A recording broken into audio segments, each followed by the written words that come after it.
দুই হাতত যাদু স্বপ্ন অলিম্পিকলৈ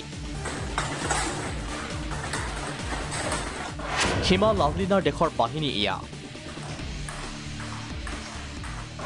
জকাই চুকৰ পৰা ৰাষ্ট্ৰীয় টেবুল টেনিছলৈ নিৰ্বাচিত প্ৰথমবাৰৰ বাবে জিলাৰ পৰা ৰাষ্ট্ৰীয় পৰ্যায়লৈ হয়তো অসমতি ক্ৰীড়াৰ ক্ষেত্ৰত এয়া সম্ভৱ ৰাষ্ট্ৰীয় টেবুল টেনিছলৈ এইবেলি ৰাজ্যৰ কেইবাখনো জিলাৰ পৰা নিৰ্বাচিত হৈছে বহুকেইজন খেলুৱৈ বৰাক উপত্যকাকে ধৰি লখিমপুৰ মৰাণ মঙলদৈত উৎসাহৰ বন্যা কোভিড পৰিস্থিতিৰ বাবে যোৱা দুটা বছৰে বন্ধ হৈ আছিল অসমৰ ক্ৰীড়া জগত কিন্তু সেই সময়তো গুৱাহাটীৰ NSTTF লোৱা বিশেষ পদক্ষেপৰ বাবে ৰাষ্ট্ৰীয় পৰ্যায়ত যোগ্যতা অৰ্জন কৰিছে বহু খেলুৱৈ লকডাউনৰ সময়ত NSTTF লৈছিল বিশেষ প্ৰশিক্ষণ অসমৰ সকলো খেলুৱৈক উপকৃত কৰাৰ এটা উদ্দেশ্য লৈ অসমৰ বিভিন্ন ডিষ্ট্ৰিক্টৰ কোচেছবিলাকক লগত লৈ তাৰ লগতে খেলুৱৈখিনিক লৈ আমি এটা মিছন আগবঢ়াইছিলোঁ মিছন এটা লৈ যে আমাৰ আছিলে যে যিসকল ডিষ্ট্ৰিক্টৰ খেলুৱৈ বৰ্তমানলৈকে নেশ্যনেলছলৈ কোৱালিফাই কৰা নাছিলে সেই ডিষ্ট্ৰিক্টৰ পৰা নেশ্যনেলছ প্লেয়াৰ ওলোৱাৰ এটা আমাৰ সকলো কোচেছৰ এটা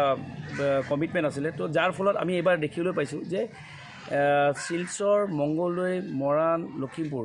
এই ডিষ্ট্ৰিক্টৰ পৰা বিগত বহুত বছৰৰ পিছত নেশ্যনেলছ খেলুৱৈ এইবাৰ ওলাইছে দিল্লী প্ৰশিক্ষকৰ যোগেদি প্ৰশিক্ষণ আগবঢ়োৱা NSTTFৰ মুখ্য প্ৰশিক্ষক মানস দাসক ধন্যবাদ জনালে কেইবাখনো জিলাৰ প্ৰশিক্ষকসকলে এপ্ৰিলত হ'ব আপোনাৰ ইনডোৰ নেশ্যনেলছ হ'ব সব জুনিয়ৰ বয়জ সব কেডেট গাৰ্লছ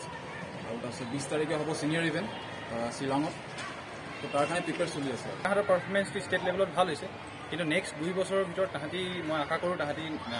নেশ্যনেলছতো পাৰফৰ্ম কৰিব পাৰিব আমি NSTTFৰ আণ্ডাৰত যেতিয়াৰ পৰা আহিলোঁ তেতিয়াৰ পৰা আমি দেখিলোঁ যে আমাৰ প্লেয়াৰখিনি সঁচাকৈ গ্ৰ' কৰিব ধৰিছে আৰু এইবাৰ 3খন মেজৰ ৰেংকিং আমাৰ টুৰ্ণামেণ্ট অসমৰ হৈছিলে তাতে আমি আমাৰ 9গৰাকী খেলুৱৈ প্ৰতিনিধিত্ব কৰিছিল তাৰ পৰা 2গৰাকীয়ে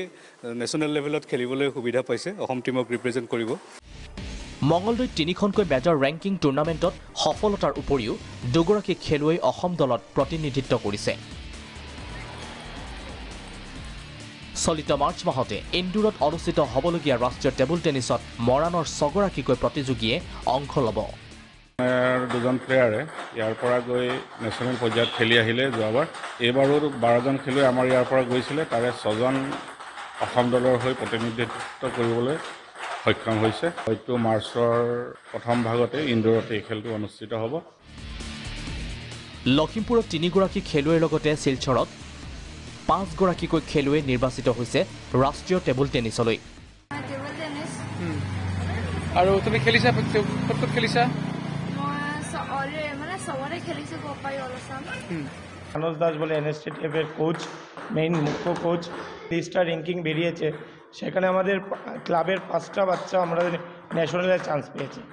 যেমন প্রিয়াংশু পাল আয়ুষ বরবুইয়া ধনাক্ষী শাহ আর আয়ুষ বরবুইয়া অক্ষিতা রয় এই অলপ দিন আগতে আমার আরও 3টা প্লেয়ার ন্যাশনাল র্যাঙ্কিং খেলার কারণে দেহরাদুন গৈছিলে তাত আমার ঋতুজ্যোতি রায় শঙ্কর দে এবং অস্মিতা রায় এই যে প্লেয়ার আজিকালি ডেভেলপ কৰি আছে আমাৰ টেবিল টেনিছে শিলচৰৰ পৰা ল'ৰা ছোৱালী ষ্টেট লেভেল নেশ্যনেল লেভেলে চান্স পাই আছে সেইটো আমাৰ DSৰ এটা বিৰাট এচিভমেণ্ট নিশ্চিতভাৱে এয়া অসমৰ ক্ৰীড়া জগতৰ বাবে এক সুখবৰ ব্যুৰ' ৰিপৰ্ট প্ৰাগ নিউজ